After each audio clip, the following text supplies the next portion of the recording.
সুন্দরবন পর্যন্ত। তো একেবারে গরিব বাড়িতেও গান হয়, আবার একেবারে বিরাট বড়লোক বাড়িতেও গান হয়। তাই এরকমই একটা বিরাট ধনী লোকের বাড়িতে গান করতে গিয়ে আমি সেই বাবুকে জিজ্ঞাসা করেছিলাম, বাবু একটা মানুষের জীবনে বেঁচে থাকতে খেতে যত টাকার দরকার হয় তার থেকে 4 গুণ কেন 40 গুণ বেশি আপনার আছে, এই এত টাকা আপনি কি করবেন? উনি আমাকে বলছেন, তুমি একটু ভুল বলবে। কোনটা? 40 গুণ নয়, ওটা 400 গুণ বলো, আরো বেশি আছে। আপনি কি করবেন? বলে শোনো, টাকাটা রেখেছি দুটো ভাবে খরচা করব বলে। কিরকম? বলে প্রথম খরচা ডাক্তারকে অর্ধেক দেবো,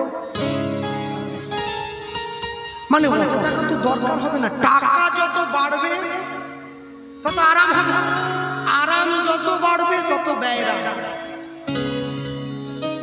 মাদুরে শুলে শরীরটা ঠিক থাকে, সোফায় শুলে বহু রকম জ্বালা যায়।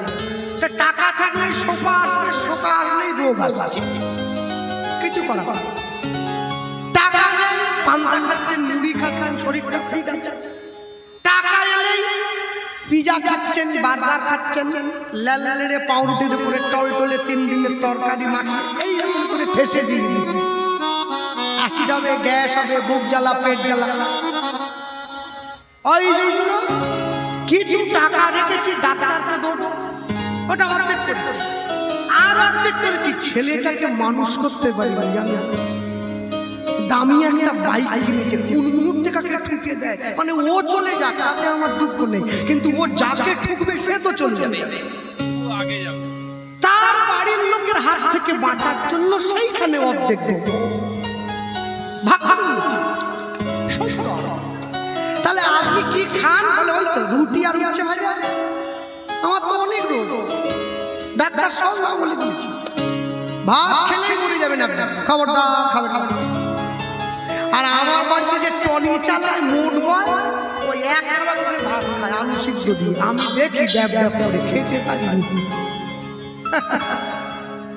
জীবনে যদি সুখ ভোগ করতে না পারলেন তাহলে সুখের উপকরণ কিনে কি করবেন? মাথায় দিয়ে ঘুমবে? যে লোকের হাত নেই, হাত পঙ্গু, সে 30টা হাত ঘড়ি কিনে আলমারিতে পরবে কোথায়? গলায় পরবে তো হাতই নেই। জীবনে টাকা রোজগার করছেন, টাকাকে শুধু বাজে কাজে খরচা না করে নিজের জীবনের জন্য খরচা করুন। দুধের দাম যদি 40 টাকা কিলো হয়, দুধ সবার সামনে বসেই খাওয়া যায়। মদের দাম যদি 4 লক্ষ টাকাও হয়, ওটা অন্ধকারে আম বাগানে দাঁড়িয়ে খেতে হবে। এটা ভালোর সঙ্গে মন্দের তফাৎ। হরি বল, হরি বল। ভালোটা সারা জীবন ভালো ছিল, ভালো আছে, ভালো থাকবে। মন্দ কোনোদিন ভালো ছিল না, ভালো নেই, ভালো থাকবে না। আজ পর্যন্ত কোন মুসম্বি, লেবু, আপেলের গায়ে দেখাতে পারবেন না লেখা আছে মুসম্বি খাওয়া স্বাস্থ্যের জন্য ক্ষতিকারক। সিগারেট প্যাকেটের উপরে কোম্পানি লিখে রেখে দিয়েছে, cigarette smoking is injurious for health, cigarette খাওয়া স্বাস্থ্যের জন্য ক্ষতিকর। তাও লোকে কিনে খাচ্ছে, আপেল খায় না। বিদ্যাসাগরকে একজন প্রশ্ন করেছিল, এ পৃথিবীতে আশ্চর্য কি? আমার বাড়ি থেকে 30 কিলোমিটার দূরে বাড়ি বিদ্যাসাগরে, বীরসিংহ গ্রাম। একজন প্রশ্ন করেছে, এ পৃথিবীতে সবথেকে আশ্চর্য কি? বিদ্যাসাগর বললেন, একজন লোক একটা সিঙ্গাড়া খেয়ে হাসপাতালে ভর্তি হচ্ছে, তাকে সবাই দেখতে গেছে, তাকে যারা দেখতে গেছে তারা তাকে দেখে হসপিটাল থেকে বেরিয়ে আবার সিঙ্গাড়া কিনে খাচ্ছে। এর থেকে বড় আশ্চর্য আর কি হতে পারে? এটা স্বাভাবিক, ও সিঙ্গাড়া খেয়ে বললো এরা কিনে খাচ্ছে, বলে আমরাও যাবো। হ্যাঁ, মানুষ যদি নিজের জীবনের নিয়মটা ঠিক করে পালন করে, আমার যদি শরীর খারাপ হয়, আপনি আমাকে ভালো মন্দ দিলেই আমি খাবো কেন? বুঝে খেতে হবে, বুঝে খেতে হয়। পশু পাখি পর্যন্ত শরীর খারাপ হলে একটু বুঝিয়ে শুনে খায়, মানুষের তাও। আজ পর্যন্ত দেখেছেন নাকি কোনো বাঘের ডায়াবেটিস হয়েছে? কোন সিংহের সুঘাত 400 কেন বলুন? ওরা মেপে খায়, আমাদের মাপ নেই। এক্ষুনি ফুচকা খাচ্ছি, এক্ষুনি এগরোল খাচ্ছি, এক্ষুনি চাউমিন খাচ্ছি, ঘরে গিয়ে ভাত খাচ্ছি, সব পেটে পড়ে একবারে মিশে তারপরে এবারে কোথা দিয়ে বেরোবে আমি বলতে পারবো না। মানে ওটা বেরোচ্ছে জীবনে যত দুঃখ পাবো, যত কষ্ট পাবো, তত গায়ে সয়ে যাবে, সইতে হবে। বৃষ্টি এসেছে মানে রোদ একদিন উঠবেই উঠবে, ছাড়ে দেওয়ার জায়গা নেই। একদিন ঝড় থেমে যাবে, পৃথিবী আবার শান্ত হবে। আজ ভক্তমণ্ডলী ভক্তিমতী মায়া প্রেমানন্দ স্নান করতে গেছে, গুরুদেব রান্না করে সুন্দর করে থালায় সাজিয়ে ভগবানের মন্দিরে ভগবানকে সেবা দিচ্ছে, মন্দিরের মধ্যে ঢুকিয়ে দিয়েছে। হ্যাঁ, তবে কি জানেন, এত কষ্ট করে মানুষের দরজায় এসে হরিকথা প্রচার যারা করছেন প্রাণপাত পরিশ্রম করে, এবং যারা কীর্তন করাচ্ছেন, আমাদের প্রত্যেকের মূল লক্ষ্য থাকবে জাতপাতের বিবেক ভুলে, সম্প্রদায়ের বিবেক ভুলে, উঁচু নিচু বিবেক ভুলে আগে সনাতনী হিন্দুগুলোকে এক করতে হবে, তবে সমাজের সুদিন ফিরবে, না হলে কোনোদিন ফিরবে না, আর কোনোদিন দুর্দশা যাবে না। আগে এক হতে হবে, হাড়ি মুচি মাথরদম তেলিয়ে কামার চামার সবাইকে এক হতে হবে। হ্যাঁ, আমি বাঙালিকে লুঙ্গি খোলাবার জন্য ব্যস্ত। বাঙালি লুঙ্গি পরো না, ধুতি পরো। ধুতি পরতে কষ্ট হলে ধুতিটাকে লুঙ্গির মতো দুপাট করে পরো, আর তাও না পারলে 12 মুন্ডা 14 মুন্ডা তাও পরো, লুঙ্গি পরো। আমি লুঙ্গি খোলাবার জন্য ব্যস্ত। আর আপনাদের দক্ষিণ 24 পরগনাটা কীর্তনীয় আছে কে দীনকৃষ্ণ ঠাকুর, সে সবাইকে লুঙ্গি পরাবার জন্য। আমি বুঝিনি এত জ্বালা কিসের রে বাবা, লুঙ্গি খোলা পরাচ্ছিস কেন? খোলা লুঙ্গি খোলা, সে কটা ছেড়ে দেন। নিয়ে গিয়ে দাঁড়িয়েছে প্রেমানন্দ, স্নান করছে, স্নান করছে, গঙ্গায় গেল, আর ওইদিকে গুরুদেব মন্দিরের মধ্যে ভোগের থালাটা ঢুকিয়ে দিয়ে দরজাটা বাইরে থেকে বন্ধ করে দিয়ে ভগবানের মন্দিরের সম্মুখে দাঁড়িয়ে, হ্যাঁ, কৃষ্ণ নামের মালা গেথে, কৃষ্ণ নামে মালা গেথে গলায় পড়ে না, রাধা সাদা বাসে সুর ভরে লুৎফনি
আপন করিয়া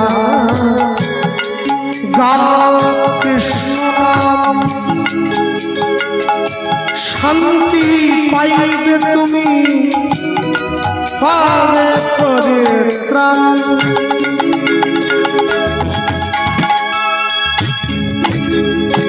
আপন করিয়া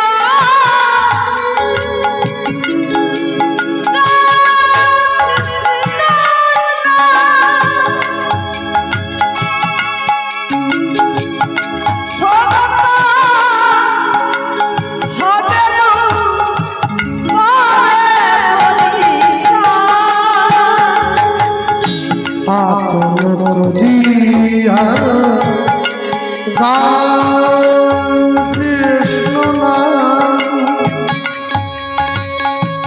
শান্তি পাইবে তুমি, পাবে পরিত্রাণ। আপন করিয়া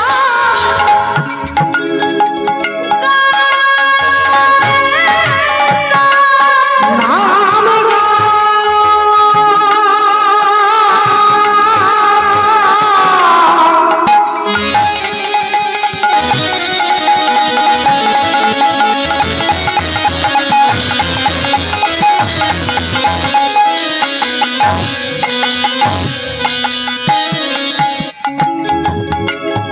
কৃষ্ণ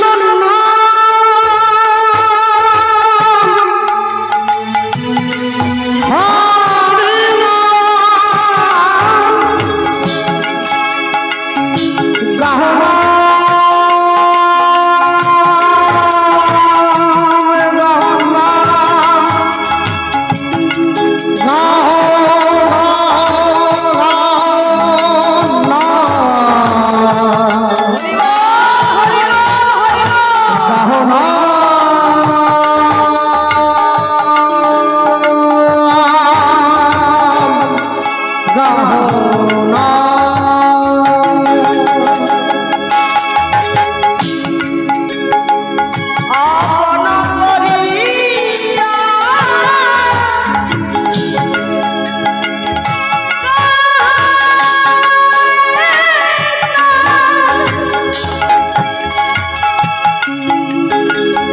শান্তি পাইবে তুমি,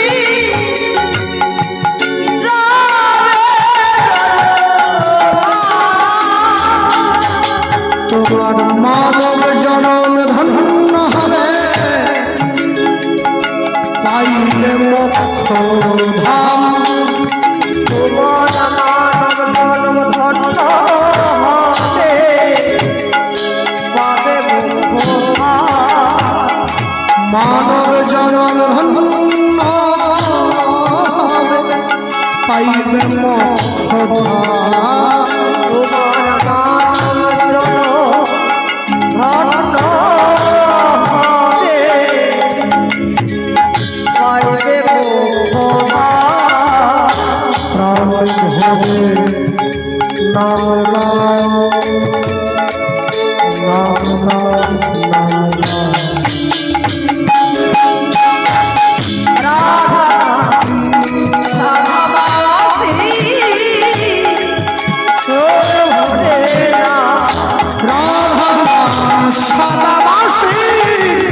সুর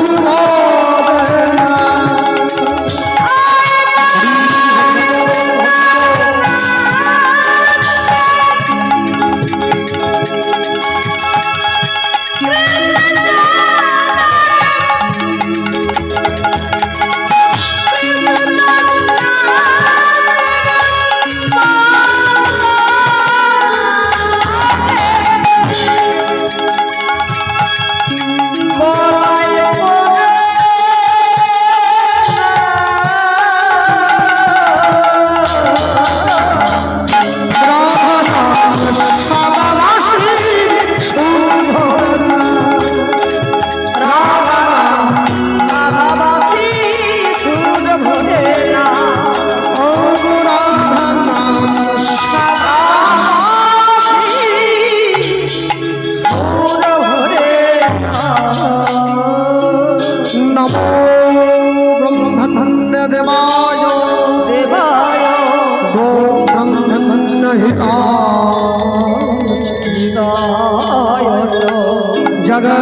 দরজাটা ধাক্কা দিয়ে খুলে দিয়েছে। চমকে উঠে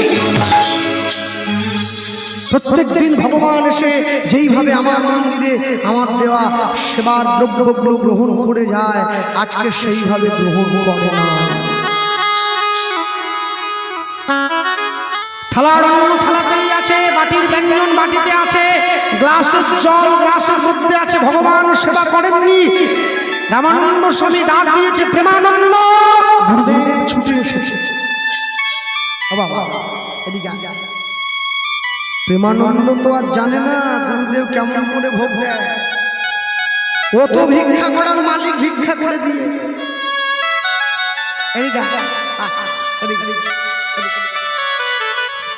কাছে ডেকে যখন বসিয়েছে, গুরুদেব প্রেমানন্দকে জিজ্ঞাসা করছে, হ্যাঁ রে প্রেমানন্দ, আগে দিবে সত্যি করে বলতো বাবা, প্রত্যেক দিন তুই যে নিয়মে ভিক্ষা করিস, মানে আমি তোকে যেমন বলেছি আর কি, আজও কি সেই নিয়মে ভিক্ষা করেছিস? প্রেমানন্দ দেখছে গুরুদেব আজকে প্রথম থেকে এইরকম কথা বলছে কেন, কোনোদিন তো বলে না। জীবনে চারটে জায়গায় মিথ্যে কথা বলতেন। এক হচ্ছে বাবা মায়ের কাছে, দুই হচ্ছে গুরুদেবের কাছে, তিন হচ্ছে ডাক্তার বাবুর কাছে, চার হচ্ছে উকিল ব্যারিস্টারের কাছে। বাবা মায়ের কাছে মিথ্যে বললে সন্তানের জীবনের পথগুলো বন্ধ হয়ে যায়। অন্যায় হয়েছে, বাবা মায়ের কাছে স্বীকার করে নিতে হবে আমার অন্যায় হয়েছে, কারণ যদি কেউ বাঁচাতে পারে বাবা মাই পারবে। দুই, গুরুদেবের কাছে মিথ্যে কথা বললে আপনি যে তার কাছে দীক্ষা নিয়েছেন, আপনার ভক্তির পথটা আস্তে আস্তে করে সংকীর্ণ হয়ে যাবে। তিন, ডাক্তারের কাছে মিথ্যে বললে রোগ সারবে না। ডাক্তার কি বলে, যা যা হয়েছে ঠিক করে বলুন দেখি। আহা, সবার সামনে বসে বলতে না পারেন, আড়ালে গিয়ে তবু বলুন। আর উকিলের কাছে মিথ্যে বললে আপনি কেসে জিততে পারবেন না, হেরে যাবেন। হ্যাঁ, উকিল যদি আপনাকে প্রশ্ন করে, যখন আপনি মেয়েটার হাত ধরে টেনেছিলেন তখন কেউ দেখেছে? সত্যি সত্যি বলুন যে না, কেউ ছিল না, বেঁচে যাবে। হ্যাঁ, চারটে জায়গায় মিথ্যে বলতে। বর্তমান দিনের ছেলে মেয়েরা এই চারটে জায়গায় মিথ্যে বেশি করে করে বলছে। হ্যাঁ, আমাবস্যা পূর্ণিমার দিন আমাদের আবার ডিম খাওয়ার ইচ্ছাটা বেশি করে বেড়ে যায়, অন্য দিনে বাড়ে না, ওই দিন বাড়ছে। মানে দেখবেন প্রদীপটা নেবার আগে একটু জোরে জোরে ওঠে, দপ করে। হ্যাঁ, মানুষ উচ্ছন্নে যাওয়ার আগে একটু দপ করে বেড়ে ওঠে, মানে জানলা নেবারে কমে যাবে। যত জোর মোটর সাইকেলের কান আছে অত জোর মুড়ে দিয়েছে, গাড়ি তো রাস্তা দিয়ে যাচ্ছে না, করে উড়ে চলে যাচ্ছে। মানে এবারে আপনাকে বুঝতে হবে, ওই যে উঠে গেছে এবারে নেমে যাবে। কিরম করে নামবে এটা বলতে পারছে না, তবে নামবে, থামবে, যে কোনো জায়গায় থামবে, থামতে হবে। জন্মিলে মরিতে হবে, অমরকে কথা কবে, থামতে হবে।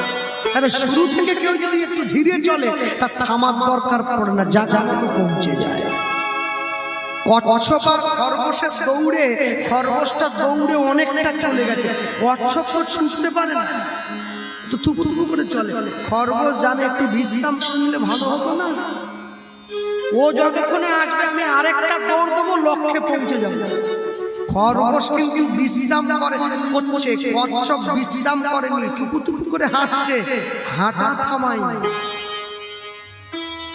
জীবনে আসতে চলুন কিন্তু চলতে থাকুন, চলতে থাকুন। যে সমস্ত ছেলেরা মেয়েরা সকালবেলায় উঠে হাঁটতে যায়, যাকে আপনারা মর্নিং ওয়াক বলে, আমিও যেতাম তো জানেন, একদিন হেঁটে হয়ে গেছে, একদিন হেঁটে হয়ে গেলে হয় না, 365 দিন বেরোচ্ছে যারা বেরোয়। বৃষ্টি পড়লে ছাতা নিয়ে বেরোয়, হাঁটা বন্ধ করলে হবে না, হাঁটা বন্ধ করলে ঘুরি বারবার, থেমে গেলে মুশকিল। জগতে চলতে থাকতে হবে, ঘড়ির কাঁটাটা থামে না, চলছে, একই নিয়মে চলছে। যখন থেমে যাবে জানবেন ব্যাটারি শেষ, তাহলে ঘড়ি খারাপ। মানুষকে চলতে থাকতে হবে। যখন দেখবেন থেমে গেছে, জানবেন হয় মরে গেছে, নাহলে ঈশ্বরের বিচার শুরু হয়ে গেছে। তাই থেমে গেছে মানে ব্যাটারি শেষ, আর কিছু করার নাই। জীবন বড় অদ্ভুত। 3 ঘন্টা কীর্তনে বসলে আমাদের ঘুম পায়, কিন্তু বিকেল 5টা থেকে রাত্রি 11টা পর্যন্ত স্টার জলসা জি বাংলার সামনে ঘুম চলে যায়। যারা সিরিয়ালে অভিনয় করেছে ওরা পর্যন্ত অভিনয় দেখে না ভয়ে, বলে এত খারাপ অভিনয় করলাম কি করে, এত কুটনির পাঠ করে আমি এত খারাপ দেখবই না। আমরা দেখেছি, মেয়েরা দেখছে বসে কি করে বুদ্ধি খাটালে 4টে বিয়ে করা সিরিয়ালে হচ্ছে। হ্যাঁ, আরেকটা সিরিয়াল হয়, আমার মা মাঝে মাঝে দেখে, আমার কানে আসে, অনুরাগের ছোঁয়া। ওটা শেষ হওয়ার নামই নিচ্ছে না, এই মরে গেল আবার দেখি জন্ম হয়ে গেল, এক্ষুনি বেড়ে যাচ্ছে, এক্ষুনি কমে যাচ্ছে। কিন্তু ওগুলো যারা দেখছে তারা যদি একবার মরে যায় আর জন্মাবে শেষ, তাদের সিরিয়াল ওইখানেই শেষ। সবসময়ের জন্য জানবেন, পাকে পদ্ম ফুল ফুটলেও পদ্ম ফুলটা কোনোদিন ধুতরা ফুল হবে না, ওটা পদ্ম ফুলই থাকবে। খারাপের মধ্যেও ভালো জ্বললে, ভালো হলে সেটা ভালোই থাকে, সে খারাপ হয় না। একটা মাছি আর একটা মৌমাছি দুজনেই বন্ধুত্ব করেছে, কিন্তু মৌমাছিটা সাইজে একটু বড়, মাছিটা একটু ছোট। মাছির বিষ নেই, মৌমাছির আবার হুলে বিষ আছে। তো দুজনে উড়ে বেড়াচ্ছে, তো মৌমাছিটা যত উঁচুতে উড়তে পারে মাছিটা কি পারে না।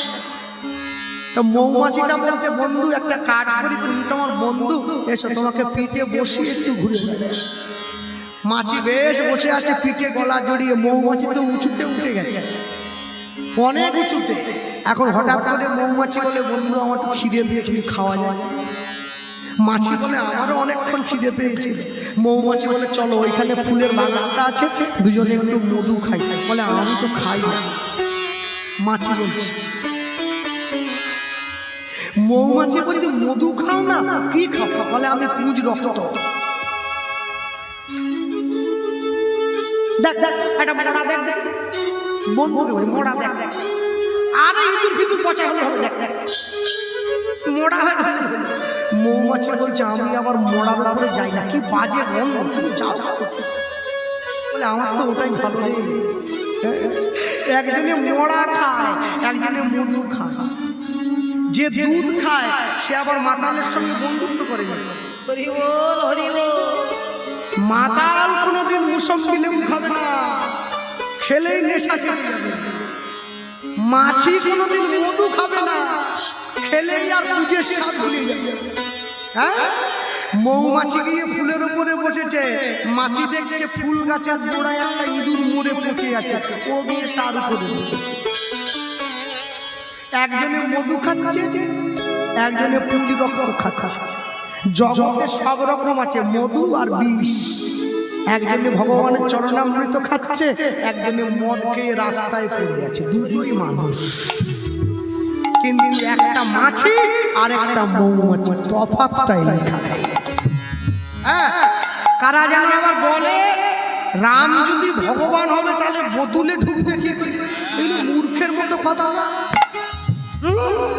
বোতলে যে রাম আছে সেটা RUM রাম, যে রাম ভগবান সেটা RM রাম। এই RUM আর RM দুটো কি এক? বোঝান বোঝান, ঘুম ধরা বাঙালিদের একটু বোঝান। যাক, এবছর দুর্গা পুজোতে কিছু কিছু জায়গায় আমি ঠাকুর দেখতে বেরিয়েছিলাম, তবে ঠাকুর দেখতে বেরিয়ে প্যান্ডেলের মধ্যে ঢুকলেই ভয় লাগছে। অন্ধকার প্যান্ডেল, যেন মনে হয় কোনো গুহায় ঢুকে পড়েছে, নীল আলো জ্বলছে। মা দুর্গা যেখানে বসে আছে সে জায়গাটা তো আলোয় ভরে যাবে না, অন্ধকার করে দেবে। যখন ভলেন্টিয়ারকে গিয়ে বললাম, দাদা প্যান্ডেল অন্ধকার কেন? বলে, প্যান্ডেলে আলো জ্বালিয়ে দিলে আমাদের শিল্পী সবটা নষ্ট হয়ে যায়। কালো প্যান্ডেল, মা দুর্গা দাঁড়িয়ে আছে এইরকম করে, পা ভাগ করে, হাত হাত। যেন মনে হয় পিটি করতেছে।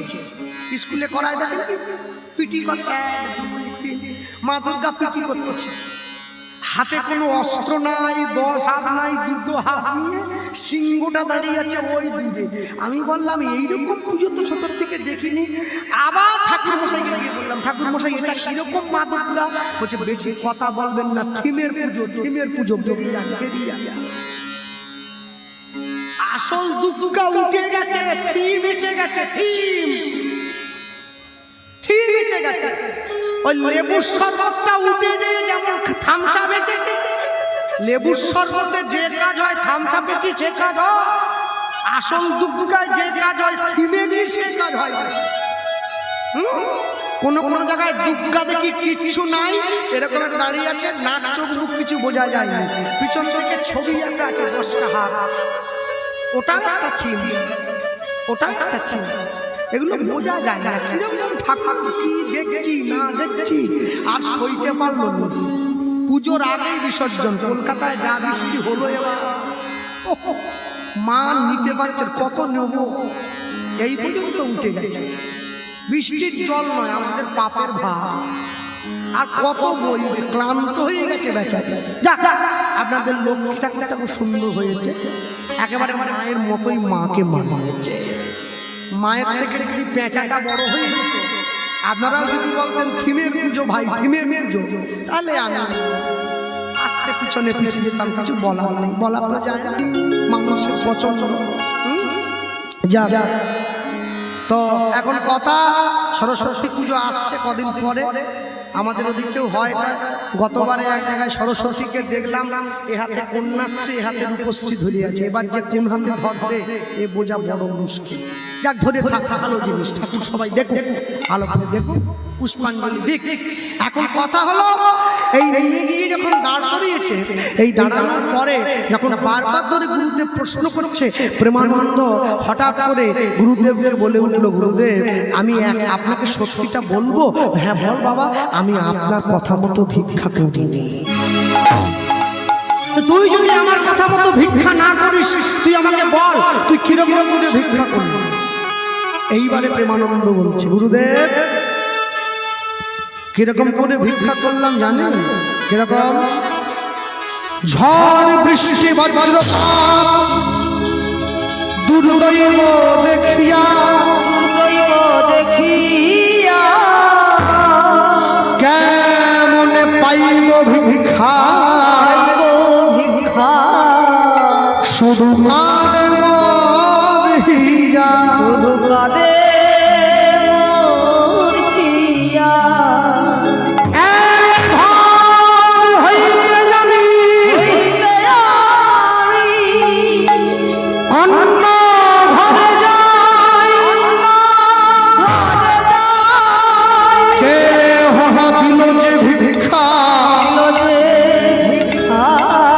কেহ ফিরিয়া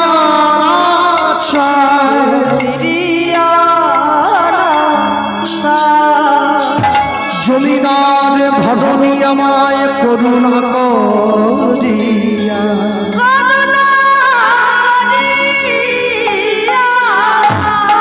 একুশ মুষ্টি চাল দিল,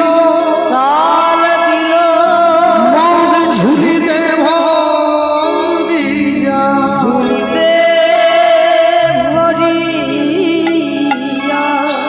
সেই প্রেমানন্দ এই কথা বলল। বলা মাত্র গুরুদেব চিৎকার করে উঠল, এ তুই কি করলি প্রেমানন্দ? আমার এতদিনের কৃষ্ণ সেবা, এতদিনের নিষ্ঠা, এতদিনের সেবা বিধি তুই নষ্ট করে দিলি। তুই যদি একবার আমাকে বলতি, গুরুদেব আমি আপনার কথা মতো ভিক্ষা করিনি, ওরে ওরে আমি তোকে বলতাম তুই অন্যায় করেছিস, অন্যায় করেছিস, এর জন্য তোকে শাস্তি পেতে হবে। কি শাস্তি? এই ঘোর অপরাধে নিচ ভুলে যাইবা,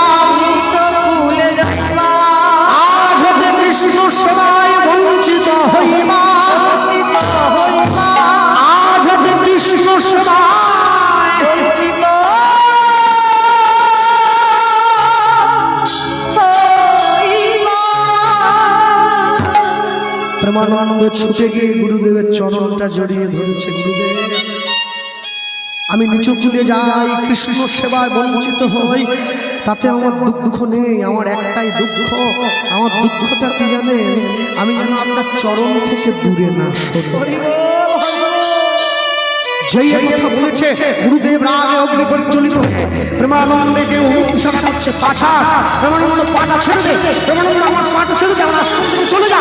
অনেক করে বারবার পর যখন প্রেমানন্দ পাটা ছাড়ছে না, গুরুদেবের কাছে কাঠের খড়মটা পড়েছিল, সেই খড়মটা নিয়ে প্রেমানন্দের পিঠে আঘাত করছে। পাছা প্রেমানন্দ, পাছা প্রেমানন্দ পাটা ছেড়ে দে।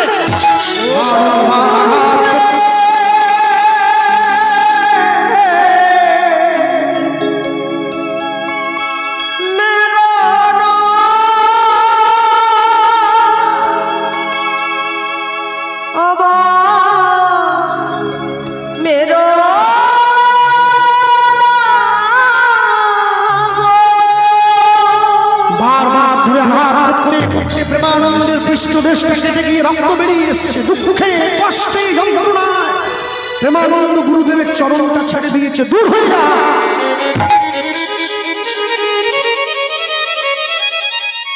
কোনদিন তোকে যেন আমার আশ্রমে না দেখি। ওরে আশ্রমের শিক্ষা সবার জন্য নয় বাবা, তুই ঘরের ছেলে, ঘরে যা।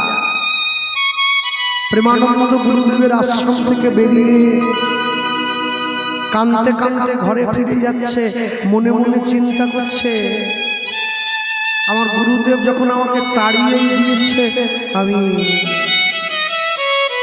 বাড়ি ফিরে আর যাব না। বাবা আমাকে গিয়ে আমি কি বলবো? আমি গঙ্গার জলে ঝাঁপ দিয়ে প্রাণ বিসর্জন দেব। এটাই তো সনাতন ধর্ম। পৃথিবীতে যত ধর্ম আছে সবাই বলে তুমি ভোগ করো, সনাতন ধর্ম বলে তুমি ত্যাগ করো।